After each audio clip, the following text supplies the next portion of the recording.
Recording. Y aquí estamos. Entonces, bueno, nuevamente, buenos días.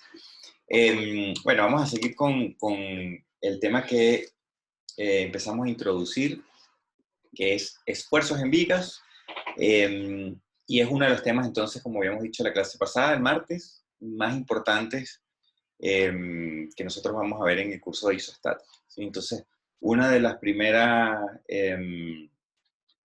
digamos, conceptos que tenemos que rescatar y tener bastante claro es el tema de la convención de signos, eh, para lo cual, pues, vamos a recordar brevemente que si nosotros extraemos entonces un tramo de viga, ¿sí? Es decir, hacemos un seccionamiento de esa partecita roja que estamos colocando allí, entonces nosotros tenemos o estamos obligados a utilizar una digamos, dirección de los esfuerzos que está preestablecida. Y esa dirección en la cual nosotros vamos a colocar los esfuerzos de esfuerzos axiales, de corte y de flexión, vienen entonces preestablecidos. Y vienen establecidas por justamente entonces esas direcciones que llamamos la convención de signos. Eso significa entonces, significa que si nosotros tomamos esa sección de viga, ¿sí? La voy a colocar acá. Si nosotros tomamos entonces esa pequeña sección de viga que estamos extrayendo de nuestro sistema completo, eso quiere decir que lo que yo voy a llamar entonces como un esfuerzo axial positivo son esfuerzos que vienen en esta dirección, ¿sí? De esa manera yo hablo de un esfuerzo axial positivo según la convención de signos, que recuerden es esta que tenemos acá abajo. Lo que estamos diciendo es que un esfuerzo axial positivo tiene esa dirección, y después nosotros también podemos decir que entonces un esfuerzo de corte positivo es un esfuerzo que viene entonces en esta dirección, ¿sí? Según la convención de signos, y después decimos que un esfuerzo de flexión positivo es un esfuerzo que tiene entonces rotaciones en estas direcciones, ¿no? O no rotaciones, sino esfuerzos que tienden a estar, a inducir una rotación en esas respectivas direcciones. Entonces nosotros llamábamos a tres tipos de esfuerzos. Llamábamos entonces este esfuerzo axial, a este esfuerzo lo llamábamos esfuerzo de corte o cortante, y a este esfuerzo lo llamábamos flexión, ¿sí? Recordando entonces que el esfuerzo axial y de corte son fuerzas, mientras que el esfuerzo de flexión es un momento que tenemos allí. Si nosotros tuviésemos un caso tridimensional y tuviésemos una viga, entonces nosotros también tendríamos un esfuerzo de corte en la otra dirección. Por ejemplo, viendo esta viga desde arriba, tendríamos el mismo esfuerzo axial, pero tendríamos ahora un corte que va en otra dirección, y también tendríamos un momento o una flexión también en los otros dos planos, ¿no?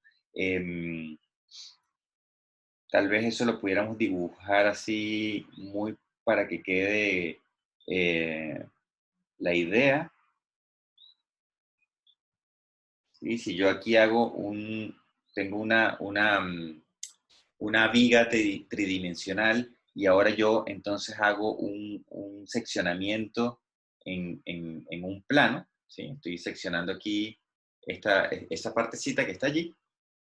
Entonces, lo que yo voy a terminar teniendo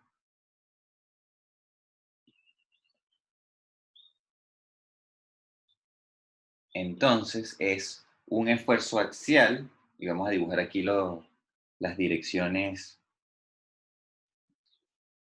para que más o menos queden claras. Yo voy a terminar teniendo entonces un esfuerzo axial que va en esta dirección, vamos a llamar esto X y Z. Tengo un esfuerzo axial en Y. Tengo entonces ahora un cortante que va en la dirección X. Voy a tener un cortante que va a ir en la dirección Z, ¿sí? Y voy a tener los respectivos momentos. Voy a tener entonces un momento que viene, o una flexión que viene en X, que es como si yo estuviese viendo el plano YZ, ¿sí? Estoy viendo el plano YZ, Entonces tengo un momento en X, y después yo tengo el siguiente plano, que es el plano visto, que sería un plano XZ, ¿no? Viéndolo ahora desde arriba. Y yo tendría entonces allí un momento en la dirección Z, ¿sí? Y estas direcciones tienen que respetar también la regla de la mano derecha cuando yo veo las proyecciones, ¿sí? Entonces, bueno, eso es solamente para que lo tengan allí presente. No me interesa ahondar mucho en el problema tridimensional ahora, eso lo podemos ver más adelante. Lo que me interesa entonces es que nosotros sepamos en 2D, por ahora, sepamos cómo actúan las convenciones de signos, ¿sí? Entonces, que si yo extraigo una pequeña sección, que es esa sección roja que está colocada acá, si yo extraigo entonces esa sección entonces si yo digo que existe un esfuerzo axial positivo, es porque va en estas direcciones que están acá. Si existe un corte positivo, significa que el corte va en esas direcciones que están allí, y si existe una flexión positiva, significa que están en esa dirección que está allí. Ok, entonces vamos a pasar ahora a un problema que es un poco más complejo, ¿sí? Y es entonces ahora una viga unida a otra viga a través de lo que se conoce como una rótula. Y esa rótula es lo que tenemos acá en el punto C, ¿sí? Y usualmente nosotros yo al menos la dibujo de esa manera, ¿sí? Es un circulito, es como si fuese una bisagra, ¿sí? Es lo mismo que si yo tuviese entonces una viga, ¿sí? Unida a través de un pasador a otra viga. Vamos a exagerar vamos a poner lo que esto fuese así, ¿sí? Algo de ese estilo, ¿sí? Es una bisagra, es un pasador que permite la rotación. Y digamos, existe el mismo efecto que si yo tuviese esa viga colocada sobre una articulación plana, ¿sí? Digamos, un vínculo entre elementos estructurales que restringen las traslaciones y permite solamente la rotación. Entonces, eso que nosotros vamos a empezar a llamar rótulas son, digamos, elementos restrictivos que solamente permiten la rotación de un cuerpo respecto al otro. Ok, entonces,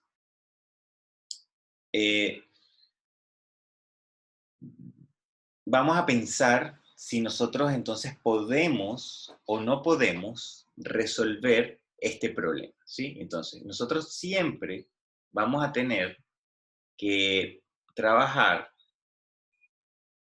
ya que quería hacer algo, aquí ahora sí. Nosotros vamos a trabajar siempre o voy a tratar de inducirles a ustedes que trabajen en una misma línea de pensamiento. Siempre analizando la estructura, primero viendo su diagrama de cuerpo libre, ¿sí? Después viendo cuántas reacciones hay y después viendo si esas reacciones las puedo encontrar o no. Es decir, ese es el primer análisis que yo siempre necesito hacer antes de resolver un problema. Entonces vamos a hacer eso acá, en estructura que yo tengo aquí. Si ustedes se fijan, acá en el apoyo izquierdo es un empotramiento, ¿sí? Por lo tanto, yo ahí tengo 3 reacciones, ¿sí? Tengo 3 reacciones si yo hago un diagrama de cuerpo libre. Acá yo tengo entonces un apoyo simple, es decir, que tengo una sola reacción, que es vertical. Por lo tanto, yo ahí tengo ahora las 3 reacciones del empotramiento más esa reacción. Tengo 4 incógnitas, ¿sí? Entonces, si yo hago un diagrama de cuerpo libre de ese cuerpo que está ahí, de ese cuerpo completo, de las 2 vigas juntas, yo me encuentro con que tengo 4 incógnitas, ¿sí? Entonces, en un primer momento, yo pudiera estar tentado a decir, ok, tengo más incógnitas que ecuaciones, ¿sí? Entonces no puedo encontrar las reacciones porque tengo más reacciones que ecuaciones. Las ecuaciones, recuérdense que son sumatoria de fuerza horizontal, vertical y de momento. Pero yo puedo separar este objeto en la rótula C y separar ahora esas 2 vigas que están unidas con la rótula, yo la puedo separar. en dos vigas. Y si yo la separo en dos vigas, entonces aparecen, obviamente, las reacciones en el punto C. Yo la estoy separando. Y entonces yo les pregunto ahora a ustedes, y esta es la primera pregunta. ¿Este problema es isoestático o no es isoestático? En otras palabras, ¿puedo yo resolver las incógnitas, las reacciones de este problema o no? En otras palabras, ¿cuál es el grado de indeterminación de este problema? ¿Es cero o no es cero?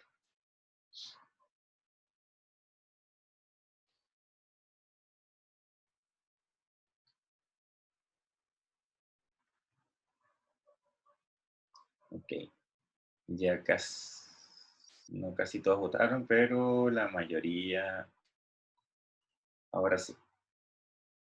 Ok, entonces, casi todos ustedes creen que este problema es isoestático, ¿sí? Entonces, sí, la respuesta es isoestático. Su grado de indeterminación estático es cero. Vamos a ver entonces por qué, ¿sí? Entonces, para eso, yo lo que voy a hacer es lo siguiente.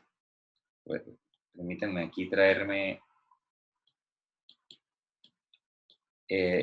voy a colocar esto más pequeño para poder dibujar varias cosas. Voy a borrar acá esto que está aquí y voy a borrar entonces. Fíjense lo que voy a hacer. Voy a hacer un diagrama de cuerpo libre de las dos vigas juntas.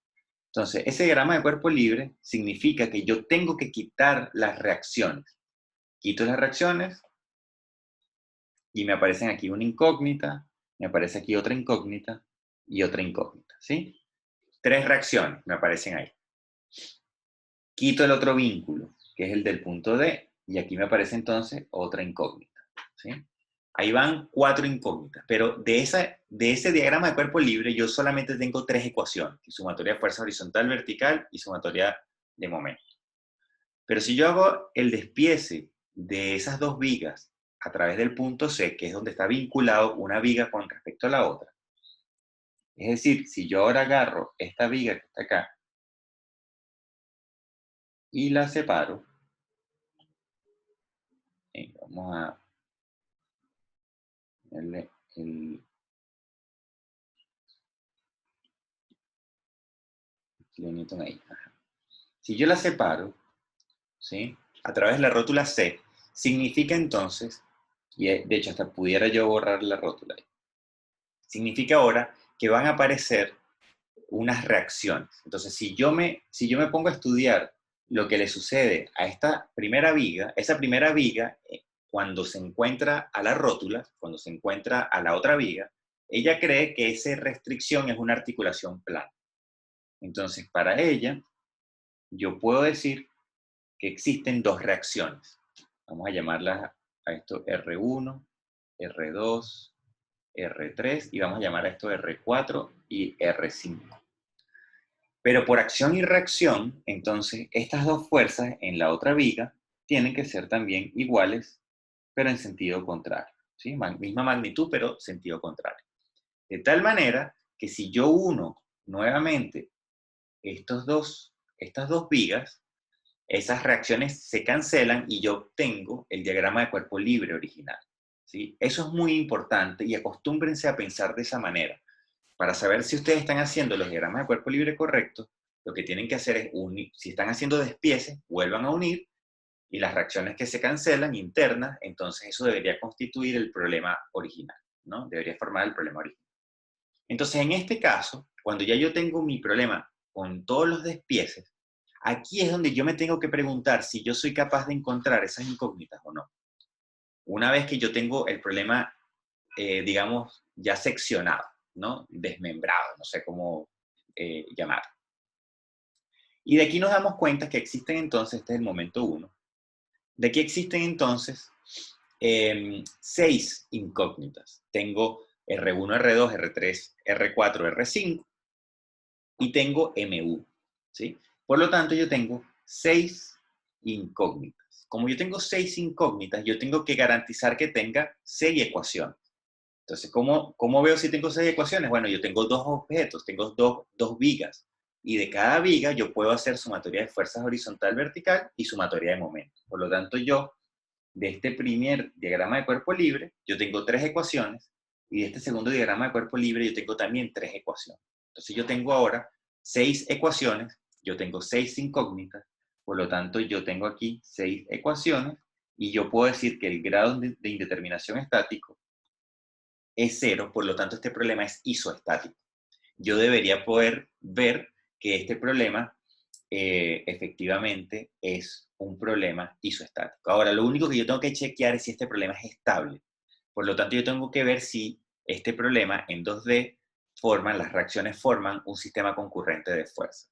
Y eso es lo que vamos a chequear entonces a continuación. ¿Cómo vemos eso? Bueno, vemos que R1 y R2, o sea, R1 y R2, pasan por este punto, ¿verdad? Junto con R5 también pasa por ese punto, pero R4 ya no pasa por eso. Básicamente yo tengo aquí 2 puntos de concentración de fuerzas de reacción, ¿sí? Solamente las fuerzas de reacción. Por lo tanto, yo no tengo un problema de fuerzas concurrentes de reacción. Por lo tanto, yo puedo decir que ese diagrama cuerpo libre a la izquierda es estable, ¿no? Las reacciones generan una estabilidad. Y del diagrama cuerpo libre a la derecha, pues ocurre lo mismo, ¿no? Las 3 fuerzas de reacción, es decir, las 3 fuerzas azules, no se intersectan en el mismo punto, ¿sí?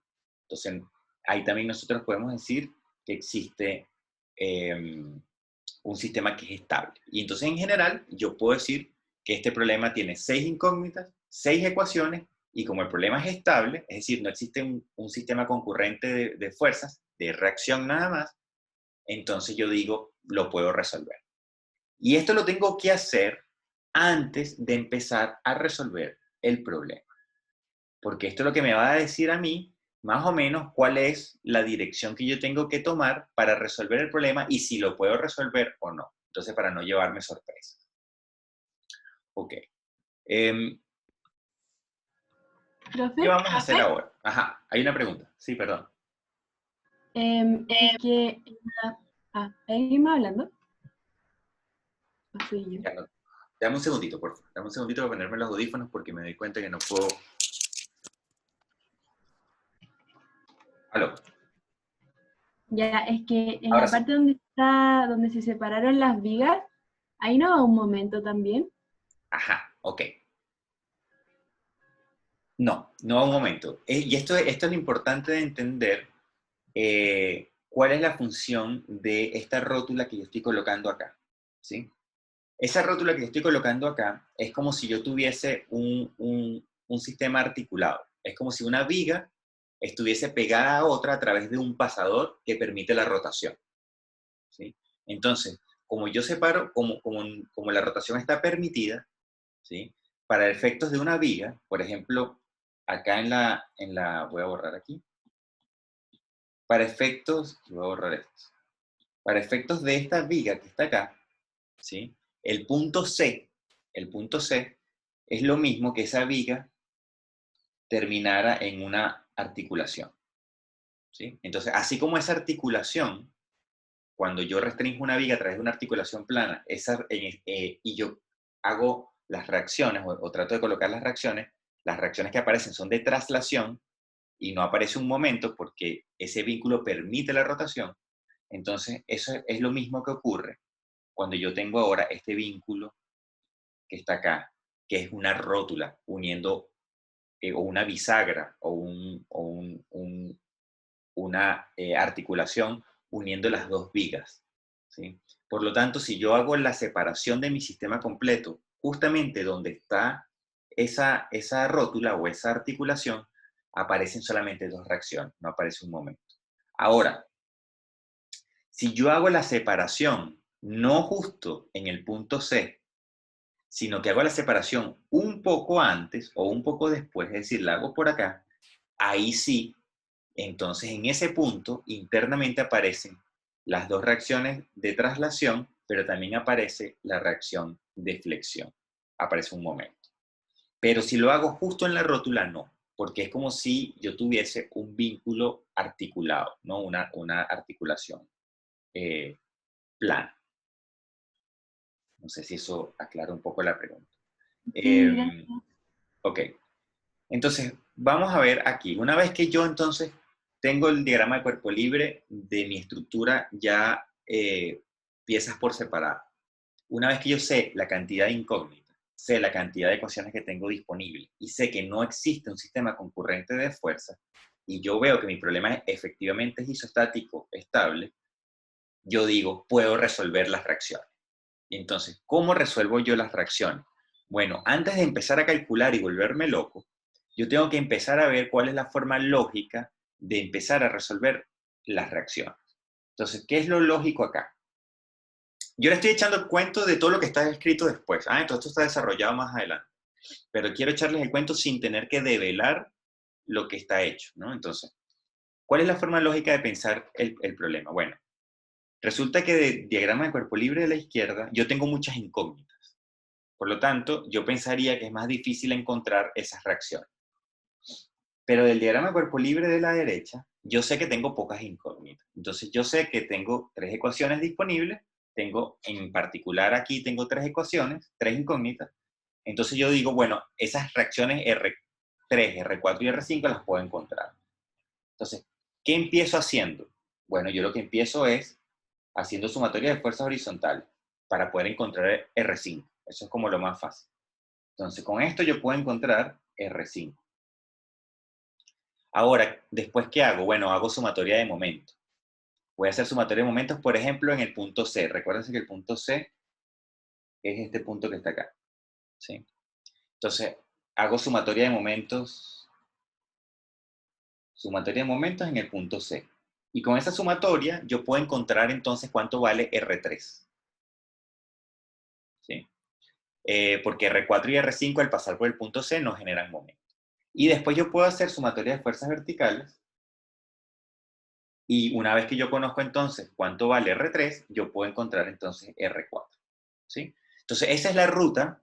Fíjense, yo todavía no he empezado a resolver el problema, pero esta es la forma de pensar, digamos, cómo voy a atacar, cómo voy a abordar este problema para hacerlo, digamos, la solución más fácil.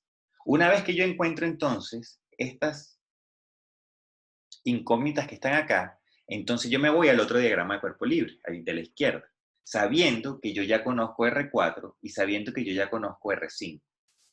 De tal manera que lo que tengo que hacer ahora es sumatoria de fuerzas horizontales y puedo encontrar entonces cuánto vale R2, ¿verdad? Puedo hacer sumatoria de fuerzas verticales y derechamente puedo encontrar cuánto vale R1. Y después, bueno, para encontrar cuánto vale M1, estoy obligado a hacer momento en algún punto. Entonces yo puedo hacer momento en el punto A, por ejemplo. Y de ahí puedo encontrar cuánto vale M1. ¿Sí? Entonces, esos son los pasos que yo voy a seguir. Esos son los pasos que yo voy a seguir. Voy a empezar por este diagrama de cuerpo libre de acá. Hago esta secuencia que les presento acá. Y después me voy al otro diagrama de cuerpo libre y hago esa otra secuencia. Y con eso yo puedo encontrar las reacciones, ¿sí? Y eso entonces es lo que está desarrollado a continuación. Eso es lo que está desarrollado acá. Entonces, estos son los diagramas de cuerpo libre, los mismos que están arriba. Es probable que yo le haya cambiado la dirección y los nombres de las reacciones, pero bueno, esto es lo que, digamos, está desarrollado como tal. Yo hago mi verificación de que es estático, de que puedo resolver el problema, y aquí entonces empiezo con el diagrama de cuerpo libre 2, ¿no? Que es lo que habíamos hablado de este diagrama de cuerpo libre, el que es de la estructura de la derecha. Y entonces hago mis balances y puedo encontrar las reacciones. Me doy cuenta rápidamente que la reacción 4 es 0, porque no hay fuerzas horizontales. Y después me doy cuenta que R3 y R5, pues como el problema es simétrico, pues también tienen que ser iguales.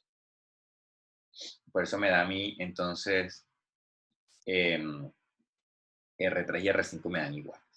Y una vez que yo conozco entonces R3 y R4 y R5, yo puedo irme al diagrama de cuerpo libre de la viga de la izquierda y encontrar entonces las reacciones que me faltan, ¿sí? Y entonces nuevamente encuentro que R2 acá vale 0, porque R4 valía 0, de lo que justamente hicimos antes.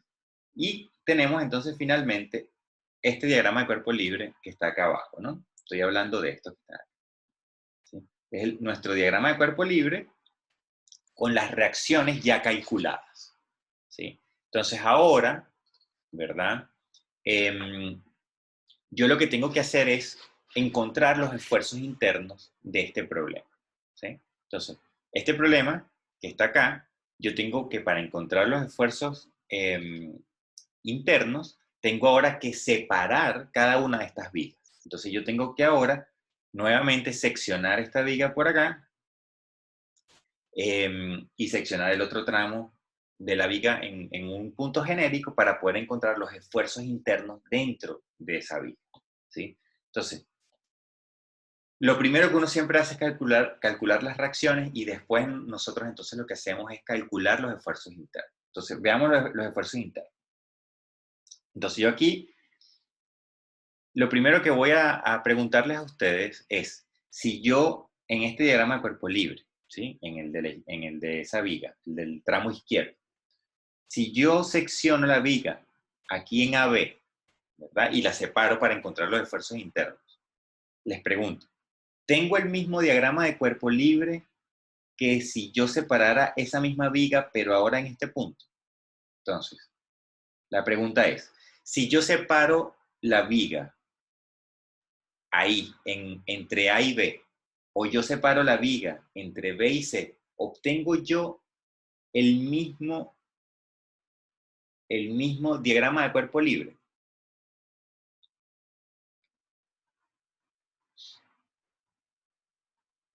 Entonces, nuevamente, la pregunta es, si yo separo la viga en AB o separo la viga en BC, ¿tengo el mismo diagrama de cuerpo libre o no?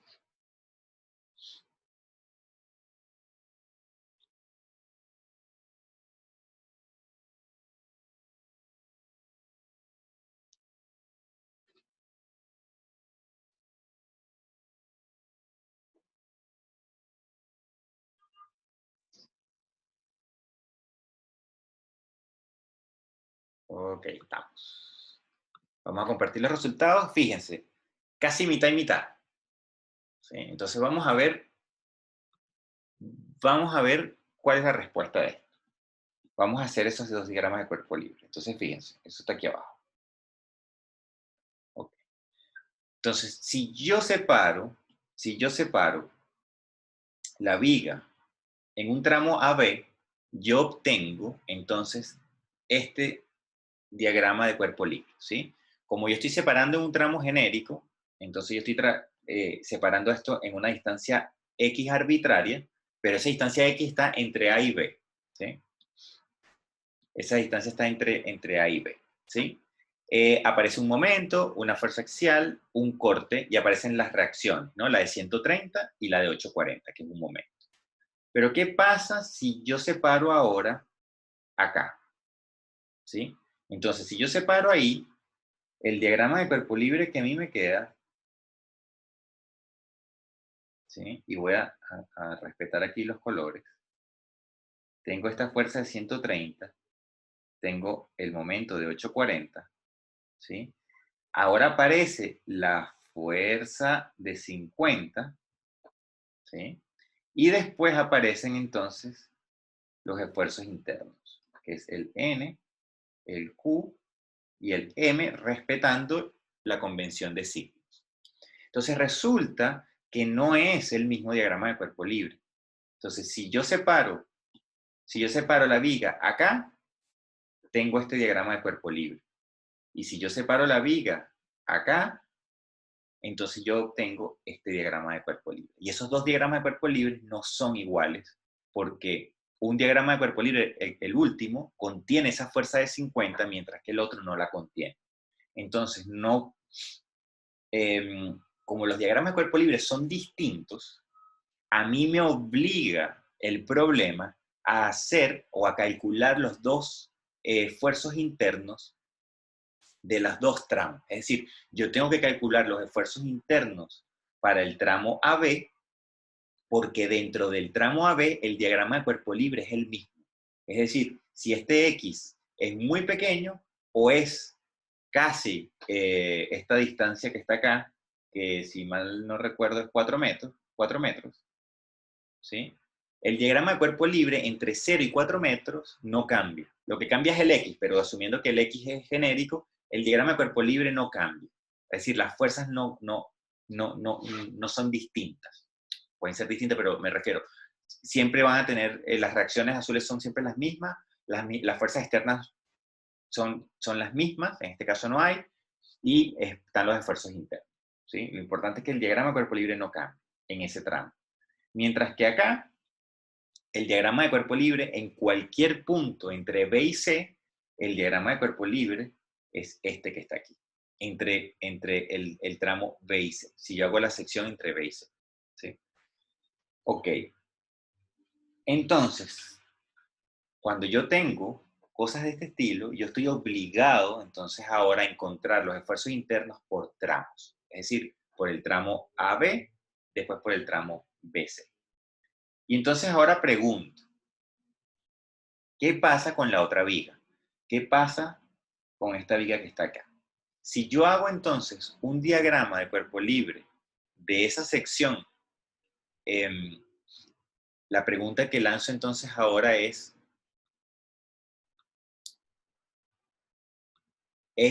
si yo separo entonces esa viga CD, ¿sí? Estoy en la viga de la derecha, si yo la separo, ¿verdad? En cualquier punto entre C y D, obtengo yo el mismo diagrama de cuerpo libre.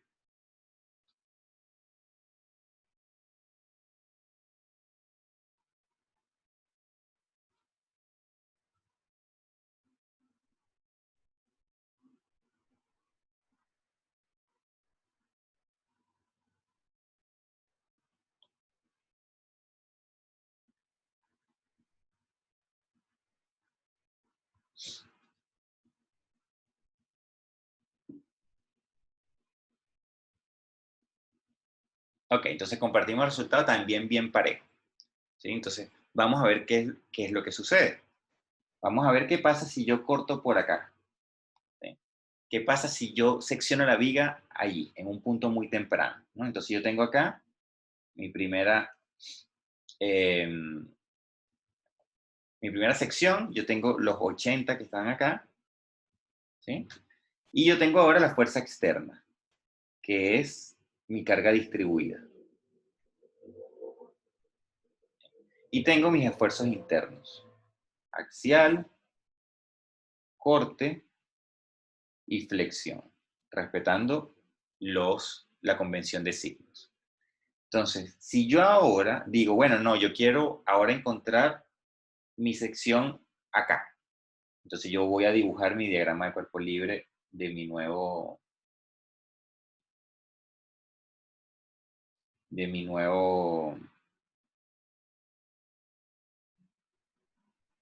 problema, o sea, de la nueva sección que estoy cortando. Sigo teniendo los 80. Sigo teniendo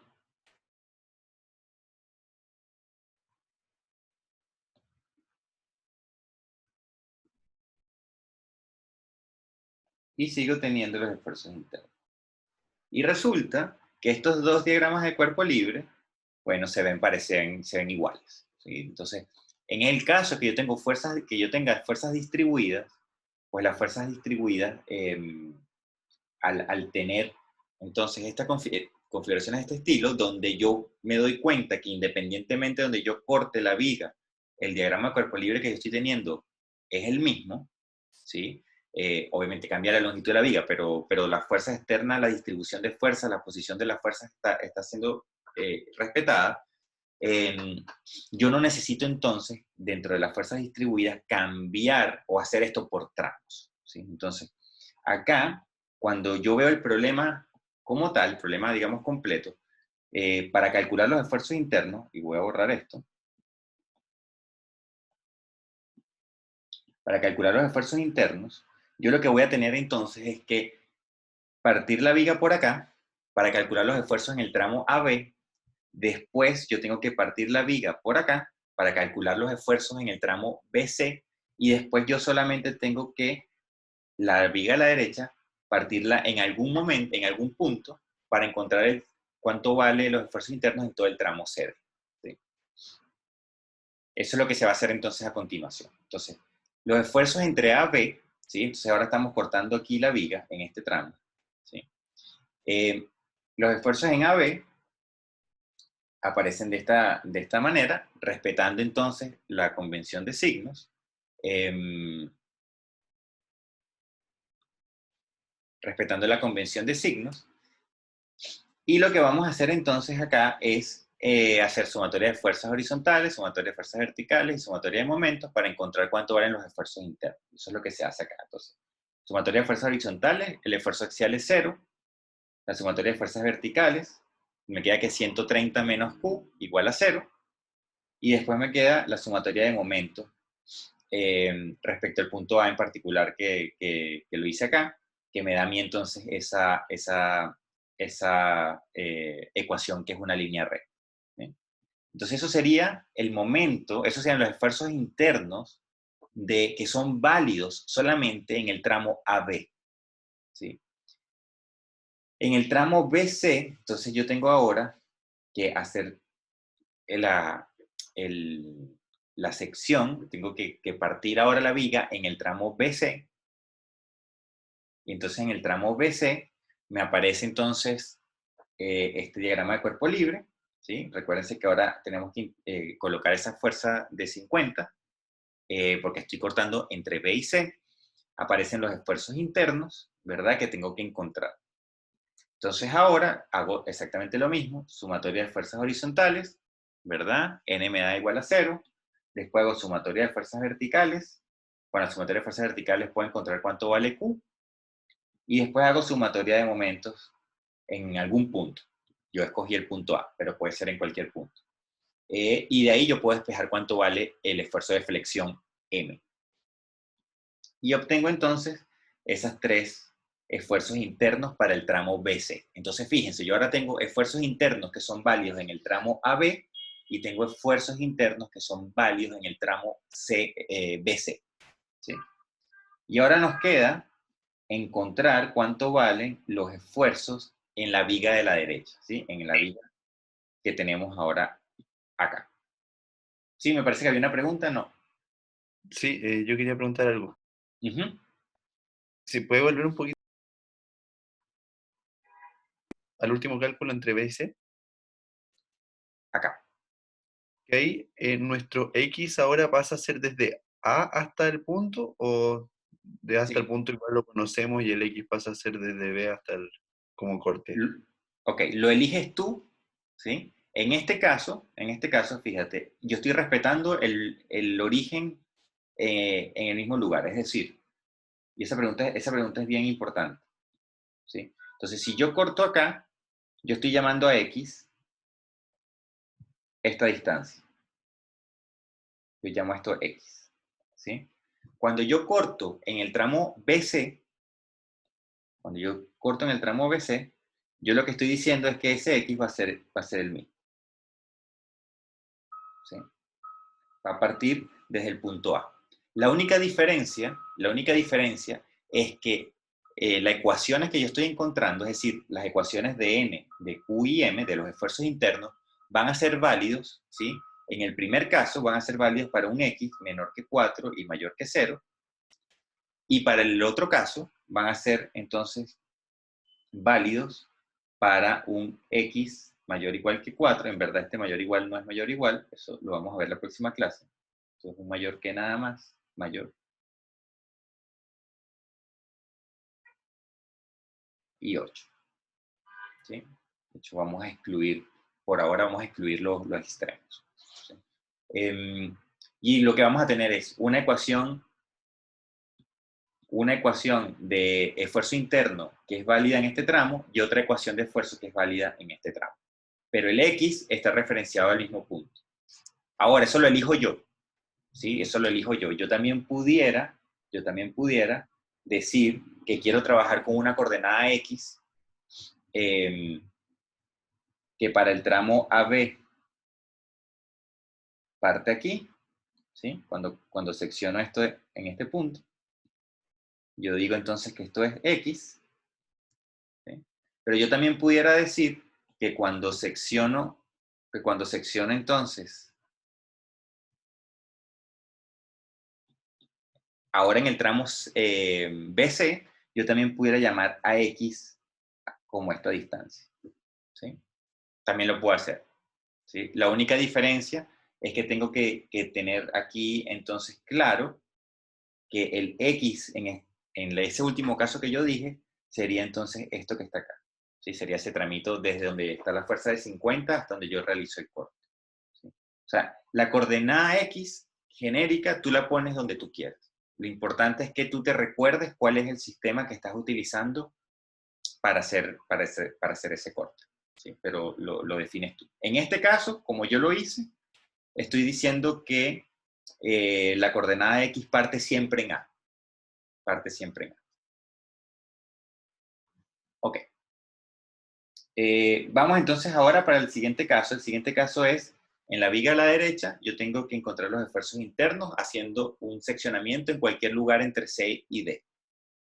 Entonces, entre C y D, que es este caso que está acá, tenemos nuestro diagrama de cuerpo libre con los esfuerzos internos respetando la convención de signo. Fíjense que aquí yo estoy llamando X en este X, yo estoy diciendo que parte en el punto C, ¿sí? Entonces, fíjense, este X ahora no es el mismo X de las secciones anteriores. Este X yo estoy asumiendo que es como si fuese un problema nuevo y yo estoy llamando X al punto C, al inicio de la viga, que sería la viga del tramo derecho, ¿no? La viga derecha. Y para este caso, entonces, a lo mejor vale la pena desarrollar este ejemplo con un poco más de detalle. ¿Cuánto tiempo me queda? Sí, suficiente. Voy a agregar una página y me voy a copiar esto. Copy. Paste. ¿Sí? Entonces, en el tramo de la viga, en el tramo de la viga a la derecha, yo tengo lo siguiente. Tengo sumatoria de fuerzas horizontales, verticales y sumatoria de momentos, que es el equilibrio. Pero como yo tengo una fuerza externa, ¿verdad? Que es uniforme, yo tengo que llevar esa fuerza distribuida a una fuerza equivalente. Entonces, la fuerza equivalente, ¿cuál es? ¿No? Y entonces esto es lo que yo voy a copiar aquí. Voy a copiar y voy a pegar acá. ¿Sí? Entonces, la fuerza equivalente, voy a borrar esto, va a ser una fuerza puntual. ¿Sí? La voy a colocar en rojo. Y habíamos dicho que la fuerza equivalente es el área encerrada bajo la curva de la carga distribuida. Por lo tanto, esa área que está encerrada es 20 por el ancho de la viga, que es en este caso X. Entonces, la magnitud de la carga puntual equivalente de esa carga distribuida es 20X. ¿Sí? Y la posición del centroide, ¿sí?, es la mitad, porque es una carga uniforme, está en la mitad de esa sección. Como esa sección tiene ancho o largo X, entonces esto va a estar ubicado a X medios, ¿sí?, del borde. Entonces, cuando yo hago el balance de fuerza, y yo hago el balance de fuerzas horizontales, ¿sí?, estoy ahora en este diagrama de cuerpo libre, ¿sí? Sumatoria de fuerzas horizontales es fácil porque me queda n igual a 0. Sumatoria de fuerzas verticales, me queda a mí ahora el 80, que es la fuerza azul que va hacia arriba positivo, menos 20x, que es la fuerza puntual equivalente de la carga distribuida, menos q, igual a 0. Y de aquí yo tengo entonces que q vale 80 menos 20x. ¿Sí? Y después cuando yo tomo momento en el punto A, en el punto C, perdón, en este caso, yo tengo lo siguiente. Tengo que la fuerza de 20x tiene un brazo de x medio. Entonces yo tengo un momento negativo que es 20x, es la fuerza, por el brazo, y el brazo es x medios. ¿Sí? Y después yo tengo un momento positivo, que es el m, Y después yo tengo un momento negativo que es Q por X. Y esto tiene que ser igual a 0. Y de acá yo puedo despejar M, y de aquí yo tengo entonces que esto es Q por X más 20 X cuadrado sobre 2. Y aquí yo puedo entonces seguir manipulando esto. Q, yo ya lo tengo calculado acá arriba. Entonces yo puedo decir que esto es 80 menos 20 X, todo esto por X, esto más 10X cuadrado. Y aquí yo tengo M igual a 80X menos 20X cuadrado más 10X cuadrado. Y esto me da a mí entonces 80X menos 10X cuadrado. Y esta es mi ecuación de momento. Y de ahí tiene que ser el mismo valor que está acá arriba. ¿Sí? Entonces, eso es como nosotros calculamos los esfuerzos internos cuando tenemos estas cargas distribuidas. Por eso aparece entonces esas expresiones que están encerradas en cuadrado. Okay. Entonces ahora, una vez que yo tengo las ecuaciones, ¿qué voy a hacer? O sea, una vez que yo tengo las ecuaciones de los esfuerzos internos, yo ahora tengo que construir los diagramas. Tengo que visualizar esas ecuaciones que encontré.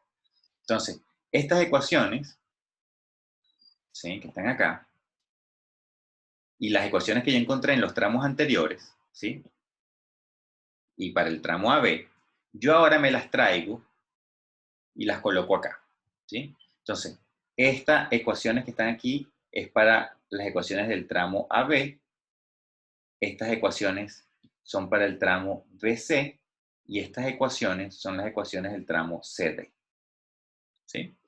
Y lo que voy a hacer es graficar cómo varían esos esfuerzos internos a lo largo de la coordenada X, ¿sí? Entonces, como yo estoy teniendo para los dos primeros casos, mi coordenada X partía al borde izquierdo de la viga, entonces yo lo que voy a hacer es hacer los respectivos gráficos. En el caso particular del esfuerzo axial, el esfuerzo axial es 0, entonces yo tengo aquí que el primer tramo, fíjense que esto conversa, ¿no? Acá, tiene que ser, bueno, el mismo valor aquí. Esto es así. Ok. Entonces, lo que estamos diciendo es que el esfuerzo axial en el primer tramo es 0, es decir, en esta parte que está aquí, es 0, y después en el segundo tramo, que es el tramo BC, también es 0. ¿Sí? Entonces, el esfuerzo axial es 0 siempre. Y en el tramo CD también es 0. Entonces, yo puedo decir que el esfuerzo axial siempre es 0. Es decir, que esa viga no tiene esfuerzo axial. Esa viga no siente tracción ni siente compresión.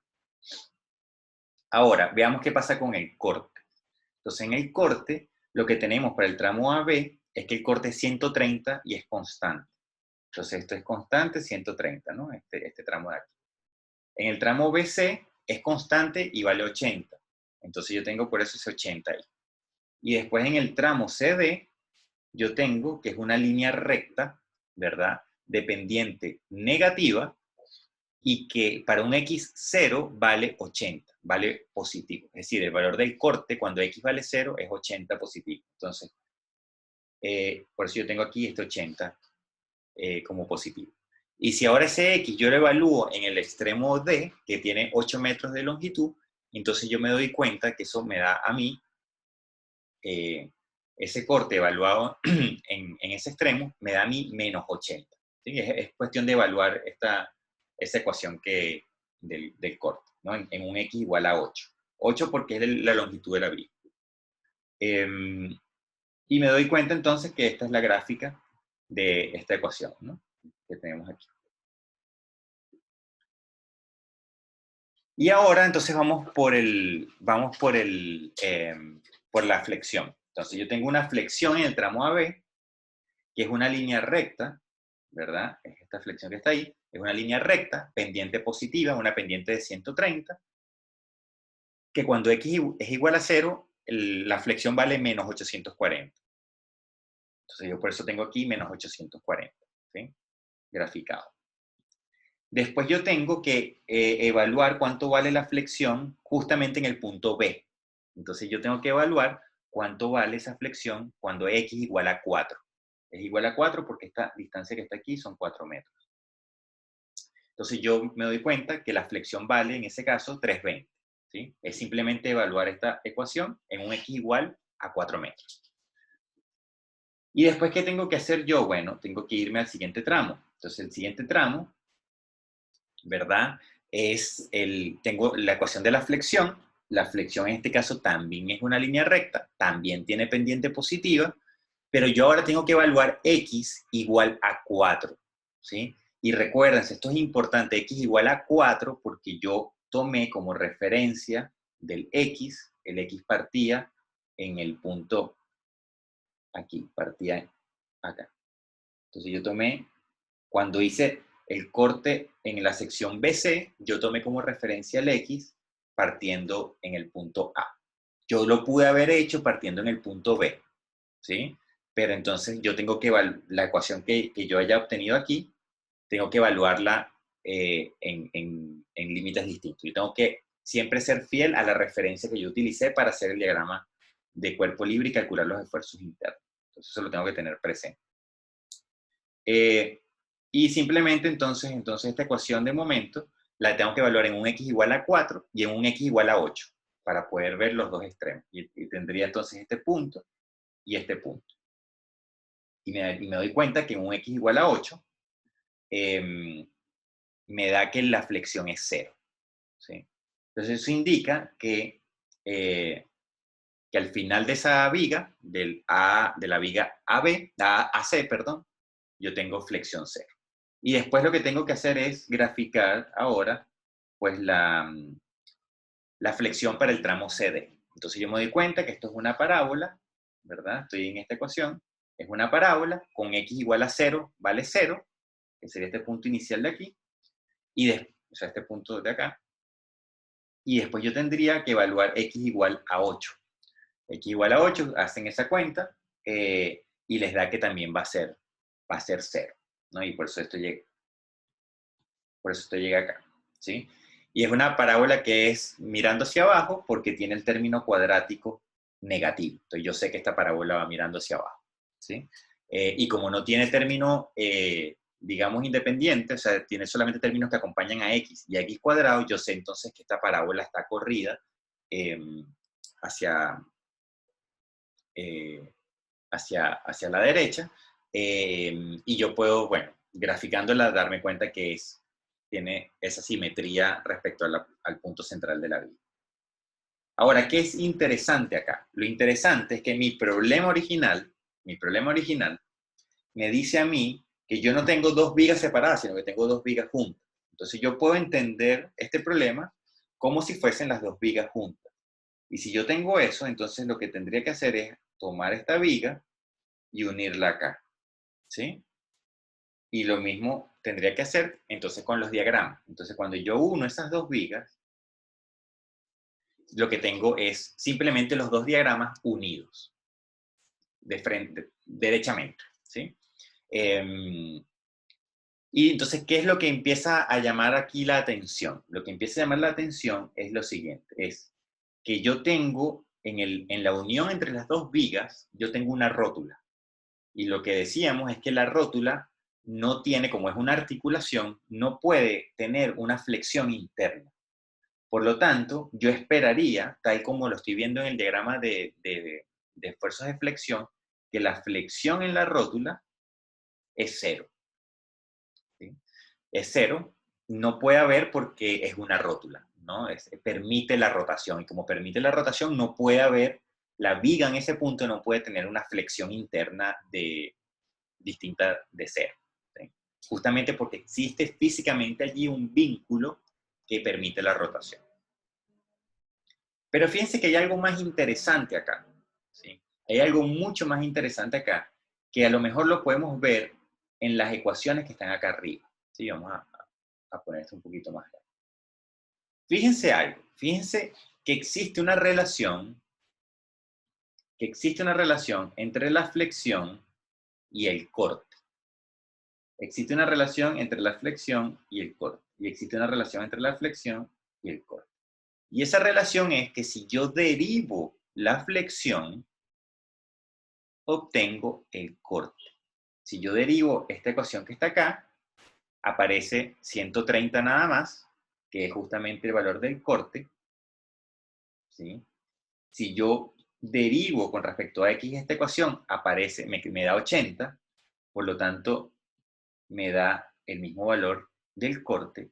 Y si yo derivo esta ecuación que está acá, con respecto a x, me da 80 menos 20x. Por lo tanto, me da la ecuación del corte. Entonces, yo me doy cuenta de acá, con esto que yo les acabo de decir, que existe una relación que me dice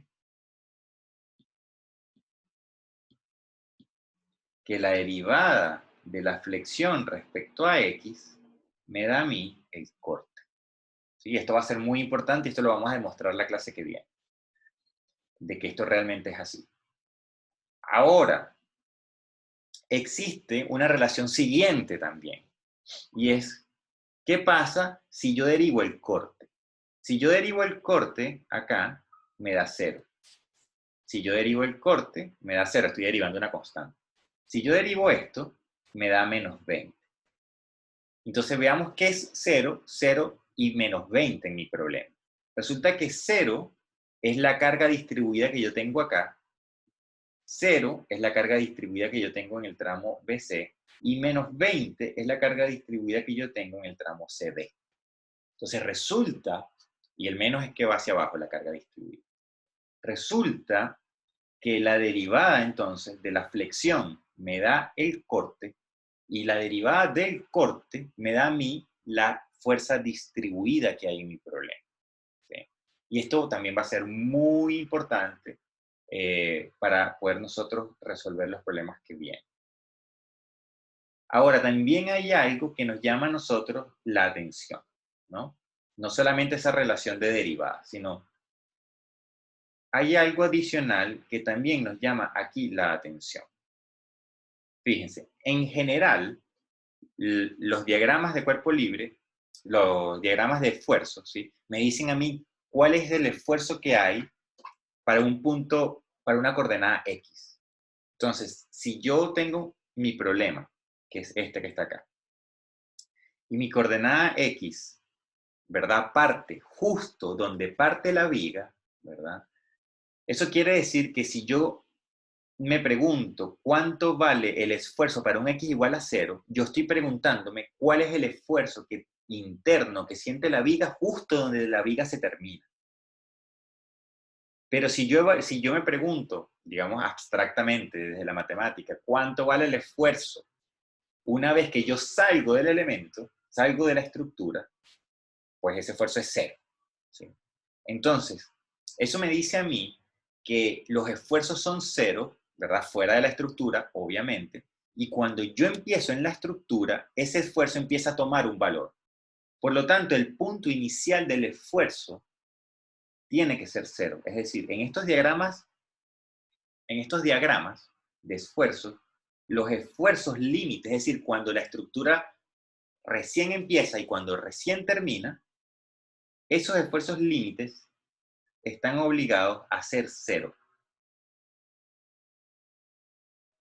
¿Sí? Siempre el esfuerzo empieza en 0, siempre el esfuerzo termina en 0. Siempre. ¿Sí? Ok, vamos a ver qué pasa acá. Lo que sucede es que como el esfuerzo empieza en 0, vamos a hablar de esto, ¿sí? De este diagrama, el de corte, de la viga AC. El esfuerzo empieza en 0, pero yo tengo una carga de 130, que es una carga puntual, ¿sí? Que viene una reacción, pero es una carga puntual, 130. Resulta que esos 130 hacen que yo tenga aquí un delta de 130. Después yo me encuentro con una carga de 50. Y resulta que en el diagrama de esfuerzo yo tengo aquí un delta que es de 50. ¿Sí? Entonces, en este caso, donde yo tengo 130, el delta de 130 es positivo, por lo tanto este salto es positivo. Va desde 0 hasta un valor de 130. ¿Sí? Entonces el salto es igual a la carga puntual que hay en el problema y en la misma dirección de la carga. ¿Sí? Ahora, cuando yo tengo esta carga que está acá, que es de 50 y va hacia abajo, yo lo que estoy teniendo entonces es que ahora mi problema tiene un salto que es hacia abajo, que va de 130 a 80, pero ese salto entonces es de 50. ¿Sí? Por lo tanto, yo puedo decir, después haciendo la misma lógica, que cuando yo llego a este punto, que está acá, cuando yo llego a este punto, y tengo esta carga que tiene 80 y va hacia abajo, esa carga puntual genera también un salto hacia abajo en el diagrama de corte, o una discontinuidad, que es básicamente ese salto que está ahí, que es de 80. Entonces, en general, yo me puedo dar cuenta que las cargas puntuales generan saltos en el diagrama de corte, de la misma magnitud de la carga puntual. De esa forma, yo esperaría que en esta configuración, en la de la derecha, yo tengo dos saltos en el diagrama de corte que van a ser saltos hacia arriba. Entonces, ¿dónde están esos saltos? Bueno, el primer salto es este, que va hacia arriba, y el segundo salto es este, que también va hacia arriba. ¿Sí? Entonces, lo importante acá, digamos, parte de la moraleja del día de hoy, esto también lo vamos a recuperar en la próxima clase con más detenimiento, es que las fuerzas puntuales en mi estructura, ya sean de reacción o de carga externa, generan saltos en el diagrama de corte.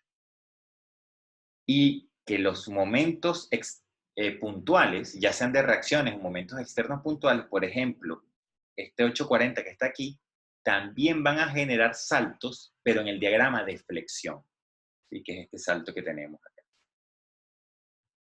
¿Sí? Entonces, cuando yo estoy en la presencia de cargas puntuales, yo sé que esa carga puntual genera un salto o una discontinuidad en el diagrama de corte, y yo sé que cuando tengo momentos puntuales genera una discontinuidad en mi diagrama de flexión. Y eso es lo que les coloqué yo aquí abajo como esos saltos. Eso lo vamos a retomar la próxima clase. No los voy a hacer muy lateros más acá, ya estamos terminando. Solamente les termino de mencionar algo que es importante que se me pasó, es muy breve, y es que yo en particular siempre grafico los diagramas, ¿verdad? Tal cual como si ustedes matemáticamente estuviesen graficando esas ecuaciones. O sea, si esa ecuación ustedes la grafican en un programa matemático, la grafican ustedes a mano, van a obtener derechamente esto que está acá. ¿Sí? Ahora, los ingenieros civiles les encanta dibujar los diagramas de flexión al revés. Eso tiene una razón y eso lo podemos discutir en la próxima clase, pero yo lo que les estoy diciendo es que no es raro encontrar que un ingeniero civil dibuje ese diagrama de flexión que estoy encontrando así.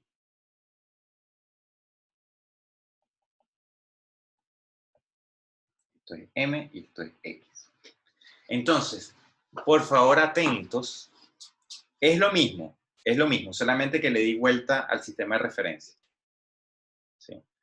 Atentos cuando ustedes estén dibujando los diagramas de esfuerzos, que sepan qué orientación tienen, hacia dónde está el positivo. ¿Sí? Y por eso es típico que uno le coloque a esto positivo, indicando hacia qué lado están diciendo que las cosas son positivas. ¿Sí? Eso es lo único que les quería comentar, eso lo retomamos la clase que viene, y por ahí dejamos culminada entonces la clase de hoy. Tenemos unos minutos para hacer consultas. Voy a parar la grabación entonces ahora.